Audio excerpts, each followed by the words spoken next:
നമ്മുടെ ബിനോയ് വിശ്വം CPIയുടെ സംസ്ഥാന സെക്രട്ടറി, ആളൊരു നല്ല മനുഷ്യനാണ്. അതുപോലെ തന്നെ മറ്റു പലരെക്കാളും ഭേദപ്പെട്ടൊരു കമ്മ്യൂണിസ്റ്റാണ്. ശാന്ത സ്വഭാവമാണ്, സദാ പുഞ്ചിരിയുണ്ട്, സ്നേഹഭാവത്തോടെ എല്ലാവരോടും പെരുമാറും. പക്ഷേ ആള് ഇത്ര ബുദ്ധിമാനാണെന്ന്, അതായത് പ്രശ്നങ്ങൾ പരിഹരിക്കുന്നതിന്, പാർട്ടിയിലെ ഗ്രൂപ്പിന്റെ വേരുകള് അടിയോടെ പിഴുതെറിയുന്നതിന് ഇത്ര സമർത്ഥനാണെന്ന് നമ്മളാരും കരുതിയില്ല. അഭ്യാസം തികഞ്ഞവനാണ്, അടവുകൾ കാശാനാണ്, ബുദ്ധിശാലിയാണ്, മികവിൽ മികച്ചേരി കുടുംബത്തിലെ അംഗമാണ് എന്നൊക്കെ നമ്മൾ സത്യം പറഞ്ഞാല് ഇപ്പോഴാണ് തിരിച്ചറിയുന്നത്. CPIയുടെ കേരള ഘടകത്തിലെ ഗ്രൂപ്പ് വഴക്കുകള്, ചേരിതിരിഞ്ഞുള്ള പോരാട്ടങ്ങള്, അത് എന്നേക്കുമായി അവസാനിപ്പിച്ച പാർട്ടി സെക്രട്ടറി എന്ന നിലയിലായിരിക്കും ഇനി നമ്മുടെ ബിനോയ് വിശ്വം സഖാവ് കമ്മ്യൂണിസ്റ്റ് പാർട്ടികളുടെ ചരിത്രത്തിന് അറിയപ്പെടാൻ പോകുന്നത്. രാജ്യത്ത് സോഷ്യലിസം നടപ്പാക്കുന്നതിന് പ്രതിജ്ഞാബദ്ധമായ പാർട്ടിയാണ് communist party of India, CPI. പക്ഷെ അത് ഇതുവരെ അങ്ങോട്ട് നടന്നിട്ടില്ല, സോഷ്യലിസം വന്നിട്ടില്ല. അതിന്റെ പ്രധാന കാരണം പാർട്ടിയിലെ ഗ്രൂപ്പ് വഴക്കുകളാണ്. കമ്മ്യൂണിസ്റ്റ് പദാവലി അനുസരിച്ച് അതിന് വിഭാഗീയത എന്നാണ് പറയുക. അതാണ് പ്രധാന കാരണം സോഷ്യലിസം വരാത്തതിന്. ഇനി അത് പറ്റത്തില്ല, ഇനി അത് സമ്മതിച്ചു കൊടുക്കാൻ യാതൊരു നിർവാഹവുമില്ല. ഇന്നത്തെ പ്രത്യേക സാഹചര്യത്തിൽ രാജ്യത്ത് സോഷ്യലിസം നടപ്പായേ പറ്റൂ. അതിന് നമ്മൾ എന്താ ചെയ്യേണ്ടത്? ആദ്യം ഗ്രൂപ്പുകൾ ഇല്ലാതാക്കണം. അതിനുള്ള പുതിയ അടവുമായിട്ടാണ് നമ്മുടെ ബിനോയ് സഖാവ് രംഗത്ത് വന്നിരിക്കുന്നത്. ഇന്ത്യയിലെ രാഷ്ട്രീയ പാർട്ടികളുടെ ചരിത്രം നോക്കിയാല് ഗ്രൂപ്പ് ഇല്ലാത്ത പാർട്ടികൾ ഒന്നുമില്ല. ഇന്ത്യൻ നാഷണൽ കോൺഗ്രസ് രാജ്യത്തിന് സ്വാതന്ത്ര്യം നേടിക്കൊടുത്ത പാർട്ടിയാ, ഗ്രാൻഡ് ഓൾഡ് പാർട്ടിയാ. പക്ഷെ അത് തുടക്കം മുതലേ ഗ്രൂപ്പായിരുന്നു. എന്തിന്? മഹാത്മാവായിരുന്ന ഗാന്ധിജിയെ പോലും ഗ്രൂപ്പ് വഴക്കുകൾ വെറുതെ വിട്ടിട്ടില്ല. 1939 AICC പ്രസിഡന്റ് തിരഞ്ഞെടുപ്പ് നടക്കുമ്പോൾ അദ്ദേഹം ഒരു സ്ഥാനാർത്ഥിയെ നിർത്തി, പട്ടാഭി സീതാരാമയ്യ. കോൺഗ്രസിന്റെ ചരിത്രമൊക്കെ എഴുതിയ ആളാ, മഹാമിടുക്കനാ. പക്ഷെ അപ്പൊ എന്താ സംഭവിച്ചത്? നമ്മുടെ നേതാജി സുഭാഷ് ചന്ദ്രബോസ് അദ്ദേഹത്തിനെതിരായിട്ട് മത്സരിച്ചു, ജയിക്കുകയും ചെയ്തു. ഏത്? ഗാന്ധിജിയുടെ സ്ഥാനാർത്ഥിയെ പോലും തോൽപ്പിച്ചുകൊണ്ട് ജയിച്ചു. പിന്നീട് ഇങ്ങോട്ടും കോൺഗ്രസിലെ ഗ്രൂപ്പ് വഴക്കുകൾ എപ്പോഴും ഉണ്ടായിരുന്നു. 1969 പാർട്ടി പിളർന്നു. ഗ്രൂപ്പിന്റെ ഭാഗമായിട്ട് ഒരിടത്ത് സിൻഡിക്കേറ്റ്, മറ്റൊരിടത്ത് ഇൻഡിക്കേറ്റ്, പിന്നെയും പിളർന്നു. ഇനി കേരളത്തിലെ കോൺഗ്രസിന്റെ ചരിത്രം നോക്കിക്കോ. മലബാറിലാണ് ഇന്ത്യൻ നാഷണൽ കോൺഗ്രസ് ആദ്യമായിട്ട് ഉണ്ടായത്. മറ്റതൊക്കെ ഈ പ്രാദേശിക അടിസ്ഥാനത്തിൽ സ്റ്റേറ്റ് കോൺഗ്രസ്, പ്രജാമണ്ഡലം എന്നൊക്കെയായിരുന്നു. മലബാറില് ഗാന്ധി ഭക്തന്മാരായ കോഴിക്കോട്ടെ പ്രമാണിമാര് നയിച്ച കോൺഗ്രസും ഉൽപ്പതിഷ്ണുക്കൾ, പുരോഗമനവാദികളായ കോൺഗ്രസ്സുകാരും തമ്മിൽ എപ്പോഴും അകൽച്ചയിലായിരുന്നു.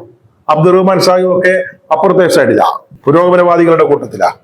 അവരെല്ലാവരും കൂടെ ചേർന്ന് കോൺഗ്രസിനുള്ളിൽ മറ്റൊരു കോൺഗ്രസ് രൂപവൽക്കരിച്ചു, കോൺഗ്രസ് സോഷ്യലിസ്റ്റ് പാർട്ടി. ആദ്യം അബ്ദുറഹ്മാൻ സാഹിബ് ഒന്നും അതിന്റെ കൂടെ ഇല്ല. അതിന്റെ പ്രധാന നേതാക്കന്മാർ P. കൃഷ്ണപിള്ളയും AKGയും EMS ഒക്കെ ആയിരുന്നു. അവർ തമ്മിൽ പോരാടിയായിരുന്നു.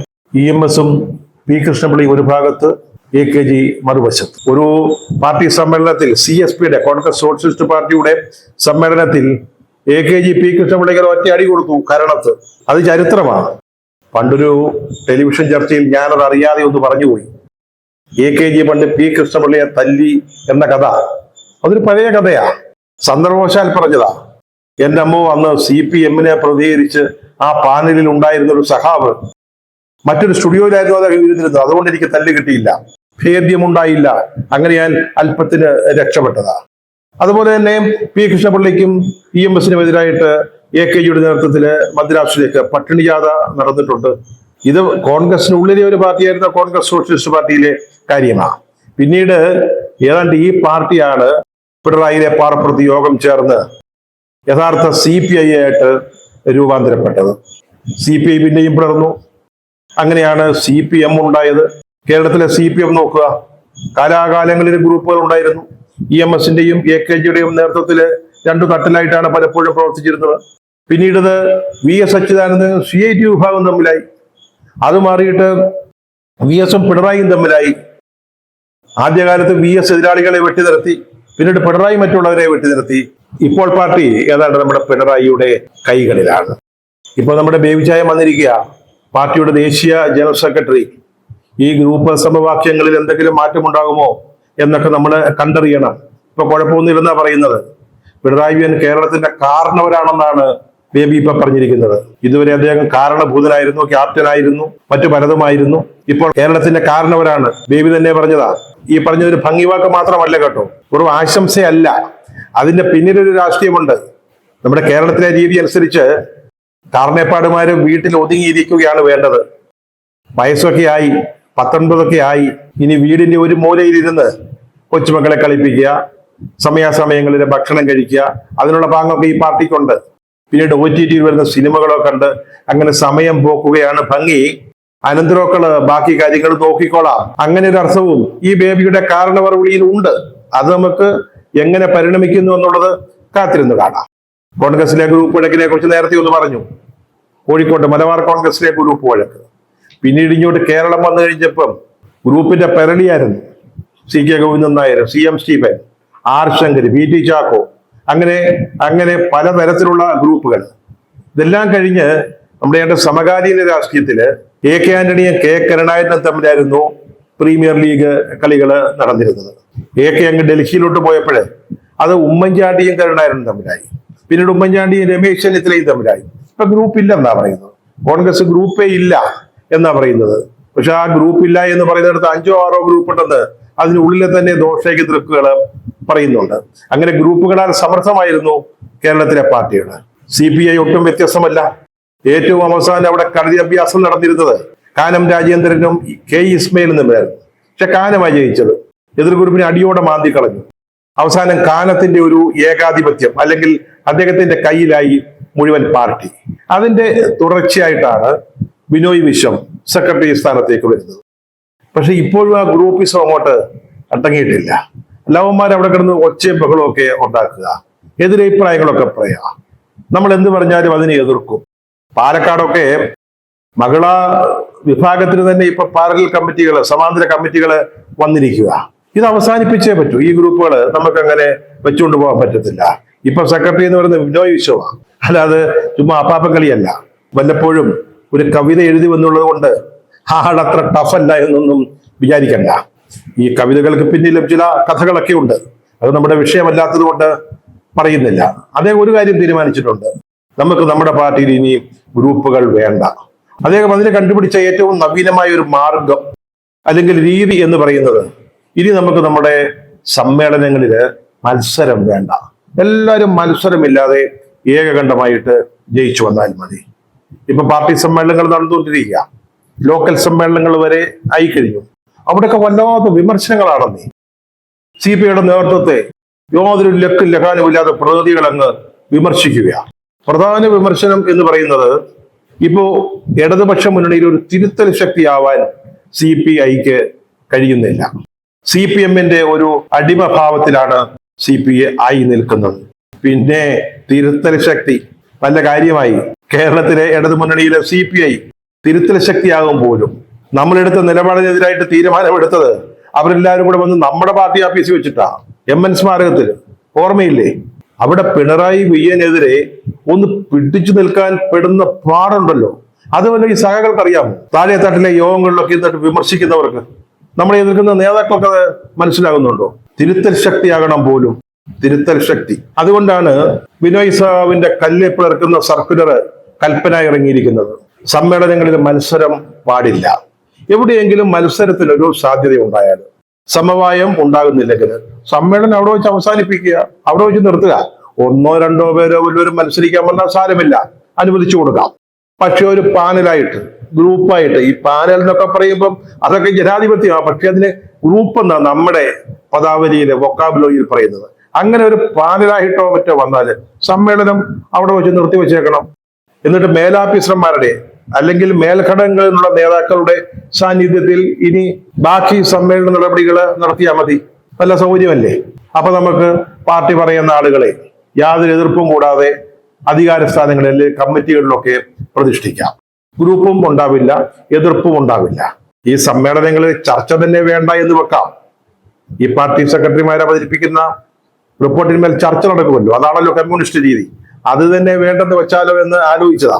പക്ഷെ ഈ ചർച്ചയും മറ്റും ഇല്ലെങ്കിലേ പാർട്ടി സമ്മേളനങ്ങൾക്ക് ഒരു രസമില്ല, ഒരു ഇതില്ല. അതുകൊണ്ട് നമ്മൾ ചർച്ചയാവാം എന്ന് തീരുമാനിച്ചു. പക്ഷേ മത്സരം വേണ്ട. ഇത് ദേശീയ നേതൃത്വം അറിഞ്ഞിട്ടാണോ എന്നൊന്നും ചോദിക്കരുത്.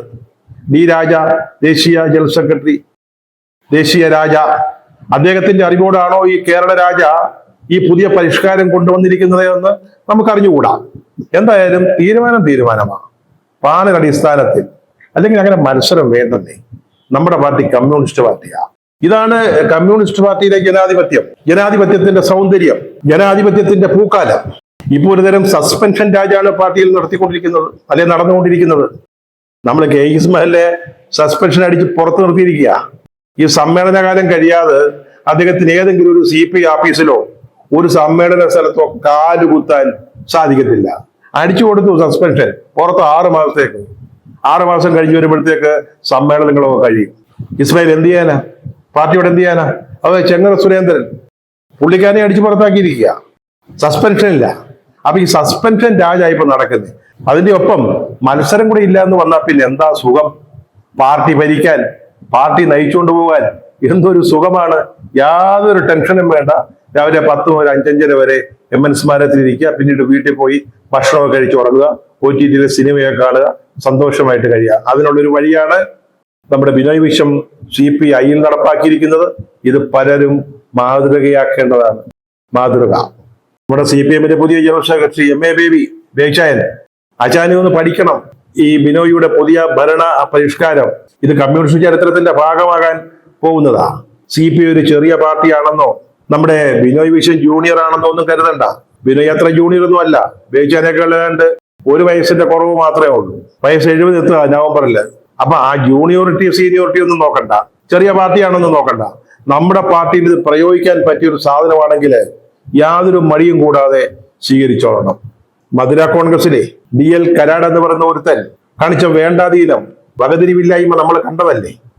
കേന്ദ്ര കമ്മിറ്റി ഒരു പാനൽ വെക്കുന്നു, ആ പാനലിനെതിരായിട്ട് മത്സരിക്കുക. ചരിത്രത്തിലാദ്യമായിട്ട് നാണക്കേടായിപ്പോയി. CPM എന്ന് പറയുന്ന പാർട്ടിക്ക് തന്നെ നാണക്കേടായിപ്പോയി. 31 വോട്ട് പകയൻ അടിച്ചെടുത്തു. അതാണ് ഏറ്റവും ബുദ്ധിമുട്ടായി പോയത്. പക്ഷെ ഇതൊരു ചെറിയ കാര്യമാണ്. കരാട് മത്സരിച്ചത് വലിയ കാര്യമായിട്ടോ കാര്യമായിട്ടോ ഒന്നും കാണേണ്ട കാര്യമില്ല. പാർട്ടി കോൺഗ്രസിൽ നടന്ന ഒരു ചർച്ച ബേബി സഖാവ് കേട്ടു കാണുമല്ലോ. തമിഴ്നാട്ടിൽ നിന്നുള്ള ആളുകളാ ഭരണഘടനാ ഭേദഗതി നിർദ്ദേശിച്ചിരിക്കുക. കേന്ദ്ര കമ്മിറ്റി, സംസ്ഥാന കമ്മിറ്റി മുതലായ കമ്മിറ്റികളിലേക്കുള്ള തെരഞ്ഞെടുപ്പ്, അതിന്റെ രീതി ഒന്ന് മാറ്റണം എന്ന് പറഞ്ഞിരിക്കുകയാണ്. അതായത് നിലവിലെ കേന്ദ്ര കമ്മിറ്റിയോ നിലവിലെ സംസ്ഥാന കമ്മിറ്റിയോ അവരവിടെ ഇഷ്ടമനുസരിച്ച് തോന്നിയ പോലെ ഏകപക്ഷീയമായിട്ട് ഒരു പാനൽ ഉണ്ടാക്കിയിട്ട് സമ്മേളനത്തിന്റെ മേൽ അടിച്ചേൽപ്പിക്കുന്ന ആ രീതി സാധാരണഗതിയിൽ ആരും അതിനെതിരായിട്ട് മത്സരിക്കുന്നില്ല. അത് പാർട്ടിയിലെ വിഭാഗീയതയായി പോകും, ഗ്രൂപ്പിസമായി പോകും. അതുകൊണ്ട് ആരും പോകത്തില്ല. 1-2 പേരൊക്കെ മത്സരിച്ചെങ്കിലായി. കേരളത്തില് 10-12 പേരെ VS മത്സരിപ്പിക്കുകയും മനോഹരമായിട്ട് തോൽക്കുകയൊക്കെ ചെയ്തിട്ടുണ്ട്. അത് വേറൊരു കാര്യം. ഇതിപ്പോ നമ്മുടെ ഭരണഘടനയെ മാറ്റിയിട്ട് CCയിലേക്ക് ആർക്കും മത്സരിക്കാം, നോമിനേഷൻ കൊടുത്ത് മത്സരിക്കാം എന്ന ഭാഗത്തിൽ ഭരണഘടന ഭേദഗതിപ്പെടുത്തണമെന്ന് തമിഴ്നാട്ടിൽ നിന്നുള്ള പ്രതിനിധികൾ പറഞ്ഞിരിക്കുക. തീർച്ചയായും ഇത് പഴയ കാലമല്ല, പുതിയ പിള്ളേര് കയറി വരിക. അവർക്ക് ഈ പാർട്ടി കുറച്ചുകൂടെ ജനാധിപത്യം വേണമെന്നുണ്ട്. നിങ്ങൾ കുറച്ച് അപ്പാപ്പന്മാര് കേന്ദ്ര കമ്മിറ്റിയിൽ ഇരുന്നു കൊണ്ട് പറയുന്ന പേരുകൾ അങ്ങനെ അങ്ങോട്ട് അംഗീകരിക്കണമെന്നില്ല. നാളെ സ്ഥിതിഗതികളൊക്കെ മാറും. അതുകൊണ്ട് മുമ്പേ മനസ്സിലാക്കി പെരുമാറുന്നതാണ് നല്ലത്. അതിന് പറ്റിയ ഒരു ഏർപ്പാടാണ് നമ്മുടെ ബിനോയ് വിശ്വം സഖാവ് കാണിച്ചു വന്നിരിക്കുന്നത്. പാർട്ടി സമ്മേളനങ്ങളിൽ മത്സരം ഒഴിവാക്കുക, വേണ്ട എന്ന് വെക്കുക. അല്ലെങ്കിൽ ഇതുകൂടെ ഉൾപ്പെടുത്തി നമ്മുടെ പാർട്ടി ഭരണഘടന ഒന്ന് പരിഷ്കരിക്കാവുന്നേ ഉള്ളൂ, ഭേദഗതി ചെയ്യാവുന്നതേ ഉള്ളൂ. ബിനോയിയുടെ ഈ ഒറ്റമൂലി നല്ലതാണോ എന്നൊന്ന് ആലോചിച്ച് വേണ്ടത് ചെയ്യുക. നമ്മുടെ കേരളത്തിലെ കാരണോപ്പാടിനോട് പറഞ്ഞാൽ അദ്ദേഹവും അത് സമ്മതിക്കും. എങ്കിൽ പിന്നെ മുൻ പിൻ നോക്കാതെ നമുക്കിത് പാർട്ടി ഭരണഘടനയുടെ ഭാഗമാക്കാവുന്നതേ ഉള്ളൂ.